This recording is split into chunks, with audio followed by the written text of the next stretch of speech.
Ms Davies. Dame Priti, I ask questions on behalf of Southall Black Sisters and Solace Women's Aid, who, as you know, are part of the Violence Against Women and Girls sector. So I'm going to be concentrating on domestic abuse, part of your hidden harms agenda, but that part of it.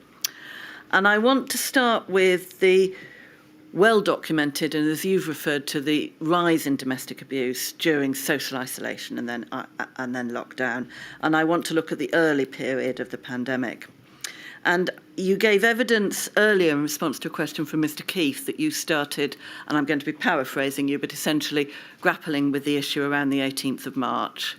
Do you remember saying that? Yes. Yes. And we see in your statement that on the 18th of March at Cobra, you are requesting that the definition of key workers be expanded to include volunteers and workers in domestic abuse refuges. I'm going to come to key workers later on in my questions. But that's what you're saying at that point. You're not saying, and there are all these other measures to take in relation to a rise in domestic abuse. You're just concentrating on the 18th of March. Specifically saying. Cobra meetings are very specific in the areas.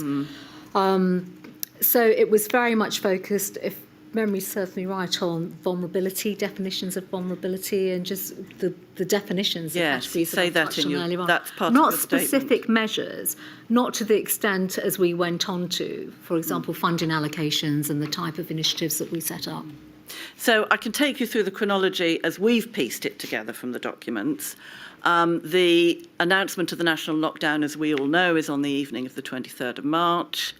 In fact, the Prime Minister's address to the nation, you talked about it a minute ago. There was some social isolation in the week before that from the 16th of March.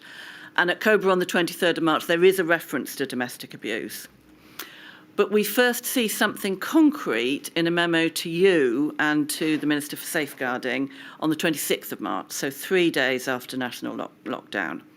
And that's a Home Office memo, and it's proposing various matters to do with funding and communications and so forth.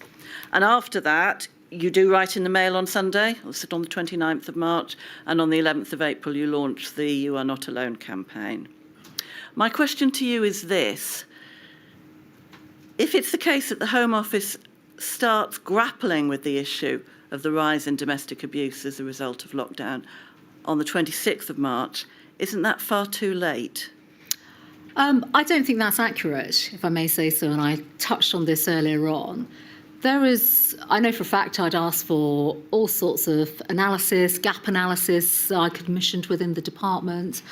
There was a lot of work taking place. We have a whole team, you'll be familiar with the directorate within the Home Office, specifically working on these issues. So it's an iteration primarily because we were, as again collectively, the department, our ministers, engaging with third parties, Domestic Abuse Commissioner. These are live and active conversations. So I appreciate in documentations, departmental submissions, they're date specific, but throughout our time we are having live discussions, picking up information, the feedback from policing calls, as I touched on earlier on.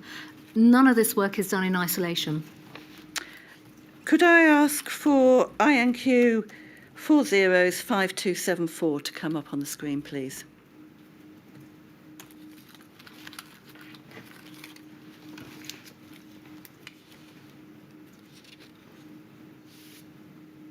Do you have it? No. No?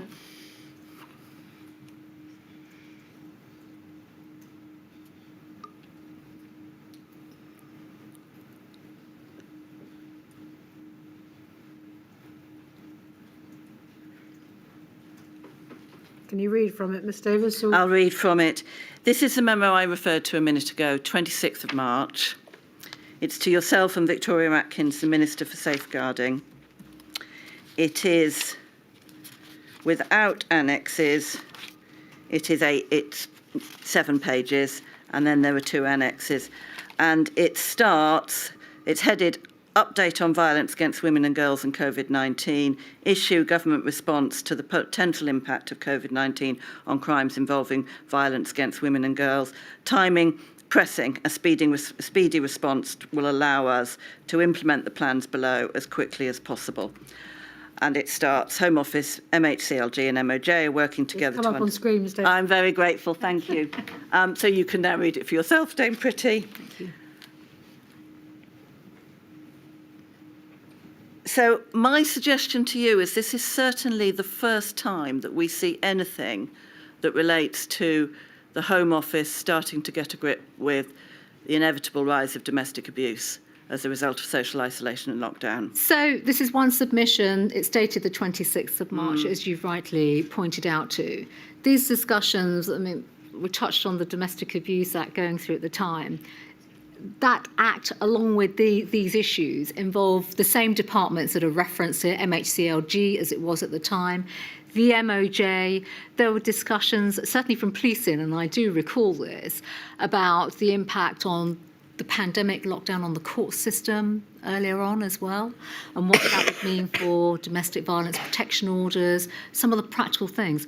So I cannot definitively say that this was the first time something was documented. There was a documented piece of work on violence against women and girls specific to the pandemic, primarily because I do know my colleagues and I were working constantly on these issues. And as I touched on earlier on, we started as soon as we could. You take it from me that this seems to be the first time that it's documented? Well, we're referring to this particular submission, but there could be other informal documents within the Home Office. Clearly, we've gone through everything well. that's been disclosed. Fine. Thank you. The police, we heard evidence this morning from Mr. Hewitt.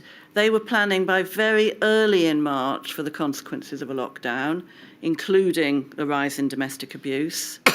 Very early in March, he said, so that's earlier than the 18th of March. Which is when you raise key workers, earlier than the 26th of March, which is that memo. So we would be speaking together early on in March anyway. So we were having police operational calls before the lockdown. So we had a system in the Home Office, and this does come back to my point that these discussions were taking place before this submission that we have here in front of us on the 26th of March. There's a lot of work taking place in the Home Office. I can tell you now throughout January, February, but also early March. And I can't specifically say when we first started off our operational policing calls, but they would have been before this period. I don't know if you've read the statement of Miss Rebecca Goshawk for Solace Women's Aid. It was in your bundle, yes. She refers to a very alarming statistic, which is that the calls to their advice line of Solace Women's Aid in March, prior to lockdown, went up by an extraordinary 117%. So there were women, primarily women, domestic abuse obviously affects men and women, but primarily women who were anticipating domestic abuse as a result of lockdown and seeking help. And my suggestion to you, Dame Priti, is that certainly in terms of documentation, the first time we see the Home Office grappling with the issue is 3 days into national lockdown, the 26th of March. So I would come back to my earlier point on this as well. I touched on this in my previous remarks. We were working with, I presume these calls were predominantly in London, or were they nationwide? We were working with Louisa Ralph at the Metropolitan Police and within our policing call frameworks as well. Early on, in anticipation, as I said, even lockdown, post-lockdown, the surges that would come within helplines and also the inevitability of the consequences of domestic abuse, violence, vulnerabilities. So I would absolutely say, particularly with policing colleagues, and that's predominantly where our equities were at the time in the run-up to lockdown, there were a range of discussions taking place within the Home Office and with policing colleagues. All right. Let me move on to my next topic, and that's victims subject to domestic abuse who also are subject to a no recourse to public funds condition. And again, I think you will have been given notice as a result of the information in the evidence pack that this was a topic that was likely to come up. So I obviously, realise that the question that I've allowed includes a reference to parliamentary debate. If you could exclude that. I was intending to exclude it. Thank you. Thank you, my lady. So women who were subject to domestic abuse are clearly trapped as a result of the domestic abuse and they need to leave. Come lockdown, they're also trapped as a result of lockdown. We know that the regulations allow them to leave, but there are all sorts of issues about whether they know that, where they can go and so forth. So lockdown traps people. If you also have no recourse to public funds and you are dependent financially on your abuser, then you are destitute if you leave as a result of abuse. So those women were, as it were, subject to a triple threat, a triple trap. You were lobbied extensively, and when I say you, I mean the Home Office and you as Home Secretary, extensively by Violence Against Women and Girls sector, by the Mayor of London, by Liberty, by a number of organisations to suspend the no recourse to public funds condition during the pandemic. So that for our cases, women who were subject to domestic abuse and had that condition hanging over them would find it easier to leave because they would not be facing destitution. And the Home Office didn't just ignore that. There was a positive decision not to suspend the condition, wasn't there? So the Home Office did not ignore those requests at all. I think categorically I should just put that on the record. There is plenty of evidence actually across government. It is not just solely a Home Office decision around the policy of no recourse to public funds. The prospect of destitution crosses over into the territory of accommodation and homelessness, which was the area of MHCLG. I would need to check, my lady, but I think there was a legal case involving MHCLG at the time around no recourse to public funds, and certainly there were discussions across government that were taking place. This policy area also cuts across DWP, be familiar with that as well. And then my final point to make on this, it will specifically address the issue of concerns around funding and support for those that did not have access to public funds, that the coronavirus financial measures, including help and support, it's mainly support, if I should say, around accommodation, which is not a Home Office decision, but also NHS access to health and healthcare without having any personal data being shared or transferred over to the Home Office, because it does move into the area of immigration and immigration enforcement. If you do not have a legal right to be in the country and you've got a case going through the courts and things of that nature, that there would be protections in place and support in place. And in particular, may have to check the record, but MHCLG themselves had put funds aside, particularly around accommodation provision for migrant women and working with refugees. May have to check the record on that, but that was my recollection of the work that took place in response to the requests at the time. I'm going to move on to funding in just one moment. But just to follow that up, the easing, as it were, in relation to housing and homelessness assistance was in a letter called that's become known as Everyone In from the MHCLG, which meant that local authorities would house rough sleepers regardless of their immigration status. This was a different call. It was a call for those people who had no recourse to public funds as part of their leave to remain, so they're lawfully in the country, but with that condition on that, for that to be suspended during the pandemic, so that women who were subject to domestic abuse could leave, would be able to access public funds, and would not have to go through the appalling additional trauma of sleeping rough in order to be picked up through that Everyone In initiative.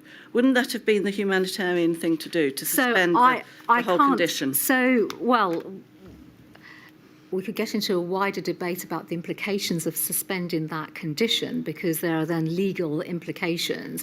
If you suspend a condition for a period of time, if you then reinstate those conditions, it then takes, and I do recall reading advice at the time, some of the legal challenges around just suspending. It may seem straightforward to organisations lobbying for that change, but I do specifically recall receiving advice at that time saying that it would be legally challenging to then go back and restate, and I appreciate the organisation you're representing, the position that you take around no recourse to public funds, but obviously that condition exists for a reason. You've asked specifically around accommodation and housing provision. My understanding at the time was that MHCLG in particular were providing funding so that it's not just the everyone in policy, which clearly I do recall that existed there for good and proper reasons, because homelessness, there we have to protect people that were homeless, but specific funding for refugees so that they could provide that provision that was deemed to be so essential and that was raised at the time. All right. Can I move on to funding? I'm afraid it's going to have to be the last area, I'm afraid. Sorry. I should have taken a break ages ago. I'm sorry. I'm grateful and I'm aware of the stenographer. Last topic, funding, and it's page 20 of your witness statement. You were asked about this by Mr. Keith. Is it coming up? No, not yet. I'm hoping it's coming up. Yes. Do we need the IQ? No, we're getting there. I'm grateful. Page 20, paragraph 79, it's the list of funding. Mm-hmm. You'll recall that. So the 8th of April, 750 million additional funding for a number of things, including domestic abuse. And that's not actually allocated on the 8th of April. That takes time to allocate. Yes. That's right, isn't it? And then Roman numeral 4, the 11th of April, that's the same day as the You Are Not Alone campaign, and the Home Office announces an additional 2 million for the domestic abuse helpline. So that's concrete money. That's allocated and announced that day. It goes out very quickly. Yes. That's correct, yes. And then we come to the 2nd of May, and that's 76 million for a number of different groups. And when we break it down, it's in your footnote 54, the amount to domestic abuse groups is 27 million, I'm so sorry. 15 million for Ministry of Justice. That's right. 10 million for MHCLG, another 2 million from the Home Office. And that's the allocation from the original money of the 750 million on the 8th of April. That's it's right. not additional to that, is it? That's right. No.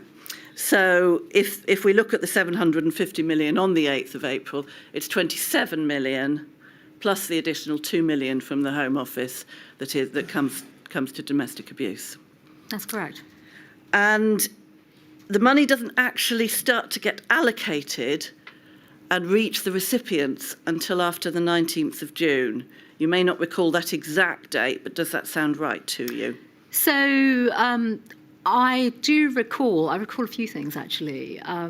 It took time to do the allocations.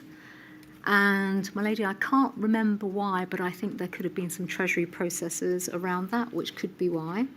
Secondly, I think we may have had, we'll have to go and check the record, a system where organisations, including organisations such as Southall Black Sisters and Solace, could then apply directly to the Home Office. That might have taken time. That could be why the money was not allocated. But we'd have to check the record as to what the processes were around that. Because having an allocation of funds from the Treasury does not automatically mean they go out immediately. There are various organisations we were speaking to. And just one final point to make about money, I had been in touch with, for example, it could have been Women's Aid, who specifically wrote to me at my request, where I'd asked them for a breakdown of the type of funding that they needed and what that would be used for. So understanding how this money could be allocated resourcefully to provide the direct and additional help that was really needed was certainly part of the process that we were undertaking at the time. So 2 questions, and they are my last 2 questions, arise from that under this topic. Could we have up on the screen INQ 000 280173, please? Hoping that comes up quickly. And that is a letter sent to the Government Legal Department by those who instruct me, in fact, Public Interest Law Centre, on behalf of Southall Black Sisters, and it's addressed specifically to the Ministry for Housing, Communities and Local Government. I imagine it probably crossed the Home Office desk as well. And that's dated the 27th of April. And it's a lengthy letter. It's over 34 pages, but it is in effect a threat of legal action. It's a pre-action protocol letter of claim in respect of the government failing to provide that emergency funding for the domestic abuse charities. That's the 27th of April. It's right, isn't it, that the 27 million that we've just looked at was allocated on the 2nd of May. Was it allocated as a result of that threat of legal action? I don't think I could give a categorical answer to that because, my lady, I know the work that took place within my department. I cannot speak for other government departments such as MHCLG. It's referenced in this pre-action protocol. My government department, my officials and our safeguarding minister worked diligently with many of the third-party organisations, the frontline organisations. I think I mentioned Women's Aid, Refuge, the Domestic Abuse National Helpline. I may have visited some of them at the time. For us, and for me in particular as Home Secretary, we needed to understand what the pressures were, where the money was needed, how we could actually allocate the resources that we had. These are significant resources allocated in the best possible way. And just one final point to make as well, because of lockdown, many of these organisations, they didn't have their offices up and running in the way in which we see now and today. We had gone into partnership with Fujitsu, for example, to provide laptops and all sorts of equipment to help many of these organisations assist victims of domestic abuse, vulnerable people, while they were working from home and doing all sorts of things. So there was a panoply of activity taking place. So if I may, in response to your question about this actual pre-action protocol, I can't categorically say that this is what prompted the allocation of resources. Certainly for this department, within my own department, we had a lot of work underway anyway.